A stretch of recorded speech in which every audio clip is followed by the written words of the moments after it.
Alright, let's unlock one of the most fascinating intersections between psychology and literature, psychoanalytic literary criticism. Imagine reading a novel not just for its plot, but as if you were a therapist, uncovering the hidden fears, repressed desires, and unconscious motivations that shape every word, every image, every character. We begin with Sigmund Freud, the Austrian psychiatrist who, in the late 19th century, laid the foundations of psychoanalysis while working with Joseph Breuer. Their therapy sessions with neurotic patients, sometimes under hypnosis, led to a radical idea that much of human thought and behavior is shaped by the unconscious, a hidden mental space filled with desires, anxieties, and memories we push out of awareness. Freud developed an entire vocabulary to understand this mental machinery. He gave us the id, our instinctual pleasure-seeking drives, the ego, our rational mediator with reality, and the superego, the internal moral authority shaped by society. Literature for the psychoanalytic critic becomes a stage where these three forces play out in symbolic form. He also explored the Oedipus complex and its counterpart, the Electra complex, deep-seated desires and rivalries from early childhood that often resurface in disguised ways. Add to that concepts like repression, pushing unacceptable thoughts into the unconscious, sublimation, transforming forbidden desires into socially acceptable art, projection, defense mechanisms, and dream work, and you have a rich toolkit for reading literature. Freud famously saw artists, including writers, as people who transform inner conflicts into art. For him, a novel could be read like a dream with a manifest content, the obvious plot, and a latent content, the disguised, hidden meaning. This is why psychoanalytic criticism treats the text as a symbolic expression of the author's inner world, even if the author isn't consciously aware of it. But psychoanalysis didn't stop with Freud. Carl Gustav Jung took the field in a new direction with his theory of the collective unconscious. While Freud focused on personal childhood experiences, Jung believed there is a deeper, shared layer of the psyche containing archetypes, universal symbols, and story patterns found across myths, religions, dreams, and literature. These include the hero, the great mother, the wise old man, the shadow, and the trickster. For Jungian critics, a novel or play isn't just the product of one author's mind, it's part of a vast, timeless conversation. When you see a hero's journey, a descent into the underworld, or a struggle with a shadowy antagonist, you're not just seeing a plot device, you're tapping into something shared by humanity across centuries. In short, psychoanalytic literary criticism invites us to read beneath the surface. It treats literature as both personal confession and cultural dream. Whether through Freud's exploration of repressed desire or Jung's mapping of universal symbols, this approach reveals that the written word is not just entertainment, it is a coded map of the human mind. Pause and think about this. Next time you read Hamlet or Frankenstein, ask yourself, am I following the story or am I exploring the unconscious? That's the shift this method offers, turning every page into an excavation of the psyche. Now, let's make this practical. Psychoanalytic criticism isn't just theory, it's a toolkit of questions we can ask to dig deeper into any text. First, what role does repression play? Are certain desires or fears pushed beneath the surface but still shaping the story? Second, is there an Oedipal dynamic lurking, or perhaps another family drama at work? Relationships often hold the key to hidden tensions. Third, how can we explain the behavior, images, or plot events through psychoanalytic concepts? Think fear of death, sexual identity, or even the constant tug of war between id, ego, and superego. Fourth, does the work give us a glimpse into the author's own psyche? Remember, the story might be their disguised autobiography. Fifth, how does your own reading reflect your psychological motivations? The text might reveal just as much about you as about the author. Finally, are there words or images that seem innocent yet feel loaded with hidden meaning? If so, is there a subconscious reason the author chose them? These guiding questions transform you from a casual reader into a psychological investigator, unlocking what lies beneath the surface of the text. Imagine standing at the doorway of the human mind before Freud. It was a room barely understood, filled with shadows. Then came a man who lit the first lamp. Sigmund Freud, born on the 6th of May, 1856, in the small Moravian town of Freiburg, grew up in a Jewish merchant family that eventually moved to Leipzig and then Vienna. It was in Vienna that Freud's intellectual journey took root. A journey that would reshape not just medicine, but how we understand ourselves. In 1873, young Freud entered the University of Vienna to study medicine. By the time he began working at the Vienna General Hospital, his curiosity was already reaching beyond the physical body toward the hidden mechanisms of the mind. His early collaborations with Joseph Breuil, most famously on the treatment of hysteria, involved hypnotizing patients so they could relive and articulate deeply buried, painful memories. Freud saw something extraordinary, that symptoms could vanish when the hidden truth was brought into the light. In 1885, he traveled to Paris to study under Jean Charcot, the celebrated neurologist, whose work on hysteria and hypnosis left a lasting imprint on him. Returning to Vienna, Freud specialized in nervous and brain disorders. Around this time, he married Martha Bernays, beginning a family life that would include 6 children, yet his mind remained ceaselessly focused on the mysteries of human behavior. Then came the breakthrough. Freud developed the revolutionary concept of the unconscious, a hidden realm of the mind where repressed desires, forgotten memories, and unacknowledged motives continue to influence us. His landmark work, The Interpretation of Dreams in 1900, unveiled a startling claim that dreams are the royal road to the unconscious, coded expressions of our innermost wishes and experiences.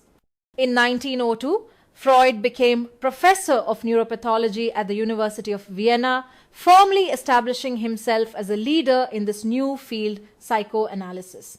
His influence spread beyond medicine to literature, history, art, and anthropology, offering a framework to interpret human creativity as a mirror of hidden psychological drives. His early alliance with Carl Gustav Jung seemed promising. Jung even served as president of the International Psychoanalytic Association in 1910, but ideological differences eventually pushed them apart. After the First World War, Freud's scope widened. In Civilization and Its Discontents, 1930, he explored the tension between individual instinct and the collective demands of society, arguing that civilization itself is both a product of our deepest desires and the very structure that restrains them. Earlier, in The Ego and the Id, 1923, he presented his famous tripartite model of the psyche: the instinct-driven id, the reality-bound ego, and the morally judging superego. His group Psychology and the Analysis of the Ego, 1921, studied how individual identity is shaped and sometimes overwhelmed by collective belonging. Freud even gave a name to one of literature and art's most haunting sensations, the uncanny das Unheimliche, that unsettling experience when something feels at once familiar and alien, often rooted in repressed fears from childhood. He saw art and literature as creative spaces where repressed drives could be safely released, transforming neurosis into beauty and meaning. Even as illness overtook him, jaw cancer, diagnosed in his later years, Freud refused to surrender his pen. Until his death on the 23rd of September 1939, in exile in London, he continued to probe the invisible, always seeking the forces beneath our conscious mind. His legacy is immense. A vision of humanity in which our words, dreams, fears, and creations are never random, but windows into the deep, uncharted landscapes of the self. Imagine holding a book that dares to unlock the very gates of the mind. This is what Sigmund Freud achieved with The Interpretation of Dreams, first published in 1899. In these pages, he redefined psychology itself, declaring that dreams are not random illusions, but coded messages from the unconscious symbolic expressions of our repressed desires and unresolved conflicts, often reaching back to the unhealed wounds of childhood. This was not mere speculation. Freud meticulously wove case studies, his own dreams, and the insights of early psychoanalysis into a radical claim. If we can interpret our dreams, we can read the secret language of the mind. From this work would emerge one of his most influential and yes, most controversial ideas, the Oedipus complex, forever changing how we understand family, desire, and identity. Let's open the door to some of Freud's most enduring ideas, concepts that still echo through psychology, literature, and cultural theory today. First, the unconscious mind. Freud imagined it as a vast reservoir beneath the surface of awareness, a place where thoughts, memories, and emotions live, unseen yet deeply influential. He broke it down into three key aspects. There's the dynamic unconscious. Packed with actively repressed material, we work hard, often unknowingly, to keep hidden. Then comes the plasticity of interpersonal drives. Our desires are not fixed. They shift and reshape under the influence of social experience. And finally, the mastery of experience through a reversal of voice moments where unresolved conflicts get symbolically re-experienced or even inverted in our actions or dreams. For Freud, this hidden world was the birthplace of both our greatest creative leaps and our deepest neuroses. Next, the Oedipus complex, a cornerstone of his early theory, introduced in The Interpretation of Dreams. Picture early childhood, a boy unconsciously drawn to his mother while seeing his father as a rival for her affection. The name comes from the Greek tragedy of Oedipus, the man who killed his father and married his mother without knowing it. In 1913, Carl Jung offered a counterpart for girls, calling it the Electra complex, but Freud disagreed, arguing instead that the Oedipal stage unfolds differently for each sex. Boys develop castration anxiety, fearing punishment for their forbidden desire, while girls experience penis envy, interpreting their difference as a loss. Healthy development, Freud believed, meant resolving these feelings by identifying with the same-sex parent. Failure to do so could lay the groundwork for neurosis. Finally, the libido, one of Freud's most famous yet most debated terms. In his early work, libido was the psychic energy tied primarily to sexual urges. But over time, he broadened it to include all life-preserving constructive forces within us. For Freud, psychiatric symptoms often traced back to blocked, misdirected, or unfulfilled libido. Carl Jung took the idea even further, redefining libido as the vital energy behind all life processes, not just human sexuality. Later, theorists would move toward terms like drive or tension, but Freud's framing remains a foundational way to understand what fuels human motivation, action, and creativity. Pause here and think these aren't just abstract concepts. They are lenses for reading literature, decoding dreams, and even understanding the everyday choices people make without ever knowing why. Now, let's walk through one of Freud's most famous and, yes, often controversial ideas, his psychosexual stages of development. Freud believed that our personalities aren't simply born whole, they take shape in childhood, moving through a series of stages, each with its own focus for the libido, the psychic energy that fuels our drives. We begin with the oral stage, from birth to about 1 year. Here, the mouth is the primary source of pleasure, feeding, sucking, biting. It's where the infant first experiences comfort, satisfaction, and trust in the world. But if needs aren't met, or if they're overly gratified, fixation can occur, leading to adult behaviors like excessive eating, smoking, or dependency. From ages 1 to 3, we enter the anal stage. Now, the pleasure zone shifts to bowel and bladder control. This is the era of toilet training where lessons about self-control, order, and autonomy begin to take shape. Fixation here might produce an anal retentive personality, overly tidy, rigid, or the opposite, an anal expulsive tendency toward messiness and rebellion. Next is the phallic stage, spanning ages 3 to 6. Interest turns toward the genitals not in an adult sexual sense, but in heightened curiosity and awareness of differences between sexes. This is also when the Oedipus complex surfaces boys experiencing unconscious desire for their mother and rivalry toward their father, while girls navigate their own version of parental attachment and rivalry. Resolution here is key for healthy identity formation. Then comes the latency stage.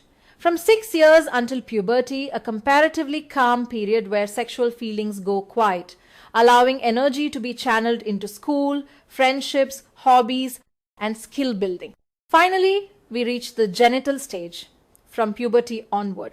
Here, the libido awakens in its mature form, oriented toward adult sexuality, intimacy, and the creation of balanced, loving relationships. Unlike earlier stages, this one ideally lasts for the rest of life.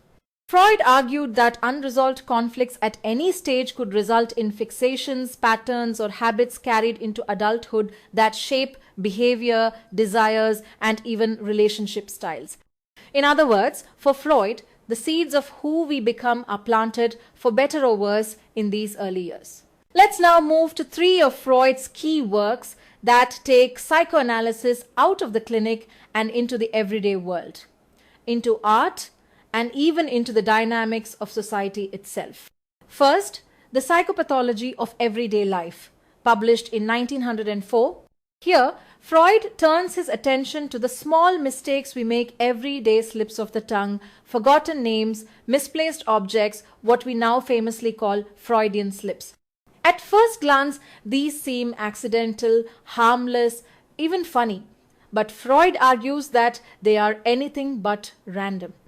Each is a small crack in the wall of consciousness, a place where repressed desires, unresolved conflicts, or hidden fears break through. Drawing on detailed case studies and even his own personal anecdotes, Freud shows us how ordinary life is constantly shaped by the unconscious meaning, in his view, that our truest motives may reveal themselves in the very moments we least expect. Next, we have Creative Writers and Daydreaming, an essay first delivered informally in 1907, then published in 1908. Here, Freud draws a bold and elegant connection between the imaginative play of children, the daydreams of adults, and the artistic process itself. He proposes that writers are, in a sense, master daydreamers, people who take private fantasies, often rooted in unfulfilled wishes, and transform them into public works of art. The difference is that these fantasies are reshaped into narratives that touch universal emotions, making them deeply relatable. In this light, art becomes not just entertainment, but a socially acceptable way to express desires that might otherwise remain hidden even from the artists themselves. Finally, Group Psychology and the Analysis of the Ego, published in 1921, shifts focus from the individual mind to the collective. Freud asks, what happens to the ego when it becomes part of a group? Drawing on earlier thinkers like Gustave Le Bon, he examines why people often lose personal autonomy in the presence of leaders or under the spell of shared ideals. He identifies processes like identification, where we adopt aspects of others, emotional contagion, where feelings spread rapidly through a crowd, and the replacement of individual conscience with a kind of group morality. Freud's conclusion that unconscious drives shape not only our private lives, but also our political movements, our social allegiances, and the very nature of human belonging. Pause here and think about what Freud has done with these works. He has shown that the unconscious is not locked away in therapy rooms or dreams. It's alive in our slips, in our art, and in our collective behavior, silently guiding the world we live in. Let's now turn to one of Freud's most influential works, The Ego and the Id, published in 1923. This text builds directly on his earlier ideas in Beyond the Pleasure Principle from 1920.